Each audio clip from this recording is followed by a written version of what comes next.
I said many times that this Yamaha is goddamn reliable motorcycle, but I never told you what maintenance I do to keep it running trouble-free.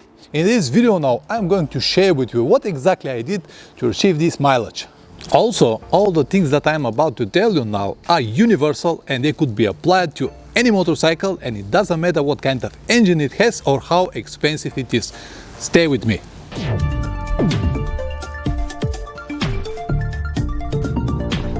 Welcome back. If you don't know me, my name is Pavlin and I am a motorcycle traveler. In this channel I usually upload anything related to long motorcycle trips, so you might consider subscribing. Back to the topic, what maintenance I do to keep the motorcycle trouble-free. Before I start, let me tell you what kind of problems I have had for these 9 years, or around 150,000 kilometers, what parts I have changed and many more. What I'm thinking now, it's basically none. On around 70,000 kilometers, I changed the clutch plates. I was planning a trip to Central Asia and I was expecting a lot of dirt roads, sands, and I preferred to be with the new clutch. But for my surprise, when I removed the old plates and measured it, they were still in the factory specifications. So I don't really need to change it, but I did it because I bought the new plates and I don't want to keep it like that. I just change it. Since then, or 90,000 kilometers later, I am still with the same clutch plates and I'm not gonna change it before they really finish. And I always carry with me a spare set and I can change it almost everywhere. It's not a difficult procedure and I can do it for no more than 2 hours almost everywhere. I don't need even to drain the oil. The very first technical problem that I have had with the motorcycle happened around 3 years ago, before my trip to Mongolia. It was a small circuit on one of the main cables. The insulation was worn out and this actually caused the circuit, but it was easy to fix, and on the next day I start my trip and so far I haven't got any more problems. On around 90,000 kilometers the bike starts to use some oil. Not that bad, but I always need to have this in mind. So I have to check it regularly and to have oil with me. It was mostly when I was riding more than 110 kilometers per hour on the highways, or when I have these high RPMs. And this actually was, as I said, not that bad, and I fixed it later by just changing the oils. I'm gonna tell you about it a little bit later. The second problem that I have had happened now on my last trip. My battery, original 12 years old battery, died in Odessa, Ukraine, and I have to replace it. But I cannot even consider this as a problem because the batteries usually count like a spare parts. So that's everything for 150,000 kilometers. Believe it or not, but this is the reality. I never opened the engine for anything. I still run the original engine parts. I still have the original water pump, bearings on the swing arm. I still got the original shock absorber. I have one clutch cable here attached as a spare, but the original is still there. So everything is exactly as it was 12 years ago. I never changed the liquid in the rear brake container. It is still the same. I still run the same original antifreeze. I never change it.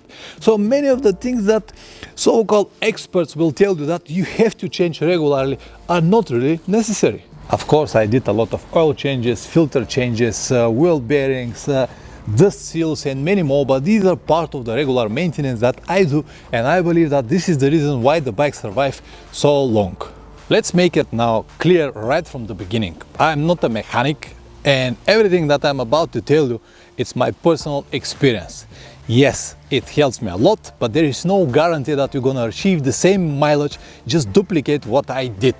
But you will increase the chances to have a trouble-free motorcycle significantly. The very first and in my opinion the most important is the regular oil change.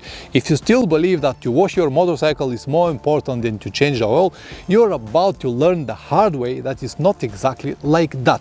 I change my oil regularly every 5 or 8,000 kilometers, depends on that where I am, and I'm very strict with this. If I ride mostly on the dirt roads, I'm gonna change it even sooner, and it doesn't matter I'm in the city or I'm in the trip. I always change it when I exceed maximum 8,000 kilometers. Here some of you might resist and tell me, Pavlin, hold on a second, I run only synthetic oils and I can afford long intervals like 20 or 25,000 kilometers. Well, I'm about to tell you that this is all BS. and I have at the moment the best oil that you can find on the market, and I still change it on maximum 8,000 kilometers. More about it later. As I told you, I always change the oil, and it doesn't matter where I am at the moment. For example, on my last trip now to East Europe, I changed the oil. First time I changed it in Sofia. It was around 8,000 kilometers and I changed it in Sofia. And then after more 8,000 kilometers, I already was in Sweden. I planned a second oil change, and I even bought the oil from Sweden. It was expensive price, by the way, and I planned to change the oil on the next day. But on the next day, I realized that I won't be able to go to Norway, and I gave up this idea. I brought the oil with me and changed it here in Berlin. So my advice is stick to real, very logical oil change intervals, and do it regularly and you'll be fine. Don't believe to your dealers or manufacturers. They have nothing against you. It is just a business. I have a very informative video on that topic. The audio is terrible. My language is terrible. I apologize for that, but the information that I have inside is priceless. So if you have nothing to do, you can watch it here. The second tip that I can give you now is to use the proper oil. A proper oil means different for everyone. It depends on many circumstances, where you're living, what kind of riding style you have, what kind of climate it is there. So that's why it is different for everyone. More about it you can watch in the videos that I linked earlier. In the beginning of the video, I told you that my motorcycle started using or burning oil on around 90,000 kilometers, and I fixed this problem by just changing the brand. At the moment I use only Motorex oil 10W60 full synthetic. And just to make it clear, I'm not sponsored from Motorex, I'm just a happy user. That's why I'm sharing this information with you, because you might find it also very practical for your needs. And let me explain it with few words. Before that I was using mostly motor oils or castor oils. I always use 10W50 synthetic oils. And just to compare the oil burning before and now, I have to tell you, on my trip to Central Asia, it was around 18,000 kilometers, and I need to refill more than 2 liters of oil. On the trips that I've got after that, I never need to refill more than 500 grams. Now on my last trip to East Europe, I need to refill altogether for the whole trip the same mileage, 300 grams. And I never change my riding style. It is always the same. With this, I'm not saying that Motul or Castrol oils are rubbish. No, absolutely not. What I'm saying is that my experience with the brand, it's not so good, and I prefer to believe on Motorex based on my experience. Let me add a little bit more information on this topic before I continue to the next tip. On my motorcycle, originally regarding to the manual, I have to use 10W40 semi-synthetic oil. But since the moment I bought it, I always use full synthetic oils, 10W50 or 10W60. Did I make a mistake? Did I spend a lot of money for nothing? I don't know. You tell me in the comment section below. The next important tip, number 3, is to warm the engine or the oil before every ride. It is so logical, but I have seen so many riders start the engine and immediately go and twist the throttle like crazy. No, please don't do it. Give it a minute or two. I'm not saying that you have to leave your motorcycle to idle for 20 minutes. This is not good either. But at least a minute or two to warm the engine, to warm the oil. And when you start riding, the first few minutes until the engine got to optimal temperature, which is around 90 degrees Celsius or around 200 degrees Fahrenheit, make it slowly and gently. Only then you can start twist the throttle and enjoy the ride. It will cost you no more than 5 to 10 minutes altogether, but it will give you so many benefits on long term. Number 4 is to have a regular valves check and adjust if necessary. If you are lucky enough, you're gonna have one of these new motorcycles that come with hydraulic valves and you don't need to touch anything. If you're unlucky enough, you're gonna have Ducati Multistrada, and the valve clearance and check costs around 1,000 euros in Germany. Anyway, on my motorcycle, I have to do it every 20 or 30,000 kilometers. It's a long procedure. It could cost me at around 3 hours. From these 3 hours, 2 hours are to remove and put the tank back, and around 15 to 20, 30 minutes to adjust the valves. But I do it regularly, and I believe that this also helps to the longevity of my engine. Tip number 5 is always to use the clutch when you change gears. It doesn't matter up or down. I know that this sounds very logical, but I have heard many different opinions. If you ask the local street riders, they will say that when you shift up, you don't need, because you play with the throttle and everything is alright. And have a look the guys from MotoGP, they do it without any clutch. Don't look the guys from MotoGP.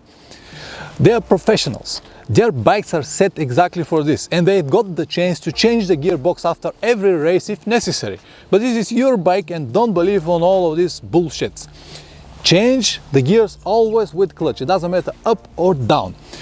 This not mean only if you have a quick shifter, but even so you have to learn a specific technique how to make it properly. Tip number 6 is to keep the RPMs as low as possible. What I mean by saying this is to keep it as low as possible when you have a long riding days, long riding hours. It is not a problem to twist here and there when you need to overtake or something like that, but you shouldn't keep the RPM so long for many hours, especially on the highways. The simple rule that I use is to keep it in the middle of the scale. For example, my motorcycle, the maximum capacity of my motorcycle, or the maximum RPMs that I can have, is 9,000. The rate starts from 7,500, which is mean that up to this should be alright. But when I ride on the highways for many hours, I never cross the limit of, I never ride with more than 4,500, maybe 5,000 for just a short period of time, but after that I keep it in the middle. So this is a basic advice, and very simple to control your RPMs. Just keep it in the middle of the scale and you'll be alright. Number 7, wash the motorcycle only when it's really necessary. Yes, you have heard me right, really necessary, which is mean that if you go and ride on the dirt roads, a lot of mud or a lot of salt during the winter rides, or if you live on the coast and it's covered with salt all the time, yeah, there are situations that you have to clean it more often. But in most of the cases it is not necessary. You don't have to do it after every ride. A little dust or a little mud on the engine is not going to damage your motorcycle. In fact, the water and the chemical material that I use for all of these soaps and different things that you use to clean the motorcycle will harm more than the dirt or anything else. I have a very long detailed video on this topic, what to do, how to clean it and everything, and you can watch it here. Tip number 8 is to protect the motorcycle from all weather conditions. Rain, snow, heat, direct sunlight. The best will be to have a garage, but not everyone could afford to have a garage. So if you don't have it, it's not a problem. You can use a big cover to cover the motorcycle from all sides, especially from the sun. Believe it or not, but the sun will damage your motorcycle more than the rain.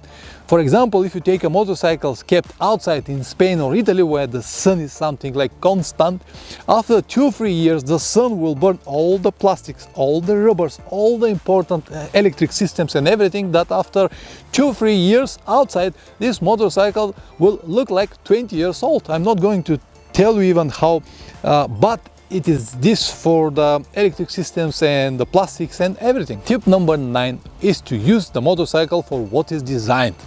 With this, I want to remind you that 300 kilograms adventure motorcycle, it is not an off-road machine. Or on the other hand, light dirt bike like 120-30 kilograms, it's not something that you have to ride on the highways for many hours, because in both cases, both machines won't last so long. I hope that you get the idea. And my last tip, number 10, is to find the right source of information. Read your manual very carefully, but don't accept it as a god, because it is written for many different people living in different regions with different riding styles. The companies want to ensure that their motorcycles will have an average longevity. But if you use everything that you have learned so far from this video or from the sources of information that you can find, you can apply it to the manual and have way better results. I hope that all of this will give you the right way. I'm sorry that it took me so long to explain everything, but there is no shortcut to tell you the truth. Anyway, thank you very much for watching. If you want to learn more about long motorcycle trips, check the rest of the videos in the channel. I have more than 600 on almost every topic. If you want to learn but you don't have the time, you can consider joining my online course. All the links are in the description down below. Always ride safe and see you next time. Ciao.